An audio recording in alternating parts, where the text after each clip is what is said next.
Markaziy Osiyo, xususan O'zbekiston, Tojikiston va Qirg'iziston uchun 2025-yilning 31-mart sanasi uzoq yillar davomida eslab yuriladi. Aynan shu sanada bu uch qo'shni davlat o'rtasida tarixiy shartnoma imzolandi. Xush omaded mehmononi aziz.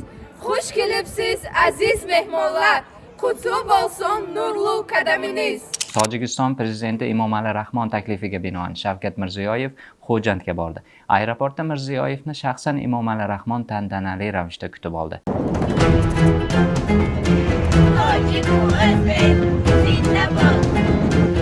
Shundan so'ng O'zbekiston va Tojikiston rahbarlarining alohida uchrashuvi bo'lib o'tdi. Unda ikki davlat ittifoqchilik munosabatlari to'g'risidagi shartnomaning kuchga kirishi haqidagi bayonnomani imzoladilar va ratifikatsiya yorliqlarini almashdilar. O'tgan yilning 18-aprelda imzolangan shartnoma ratifikatsiya yorliqlari almashgach kuchga kirdi. Endi O'zbekiston va Tojikiston ittifoqdosh davlatlar hisoblanadi.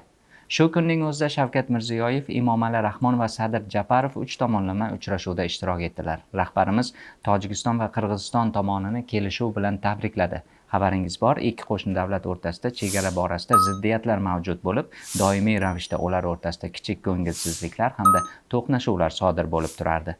Uchrashuv yakunida esa O'zbekiston, Tojikiston va Qirg'iziston davlat chegaralarining tutash nuqtasi to'g'risidagi tarixiy shartnoma imzolandi. Uch davlat rahbarlarining qo'shma deklaratsiyasi qabul qilindi. Yaxshi qo'shnichilik, ishonch va sheriklik ramzi bo'lgan do'stlik stellasining ochilishi ham bo'lib o'tdi.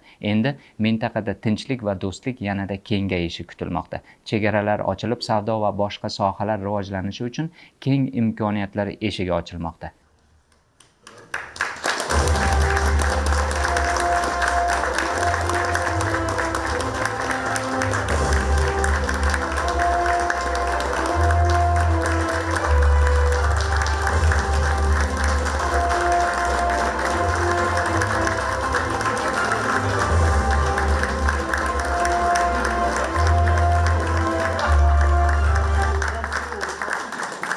Shavkat Mirziyoyev har yili Navro'z bayrami kunlarida chegara oldi hududlarda qo'shma konsert va do'stlik festivallarini o'tkazishni taklif etib, kelgusi yilda bunday tadbirlarni Farg'ona shahrida tashkil etishga tayyorligini bildirdi. Har uch davlat mazkur kunni mintaqamizni do'stlik, ahillik va yaxshi qo'shnichilik makoniga aylantirish yo'lidagi tarixiy qadam deya hisoblamoqda. O'zbek, tojik va qirg'iz xalqlarining do'stligi abadiy bo'lsin.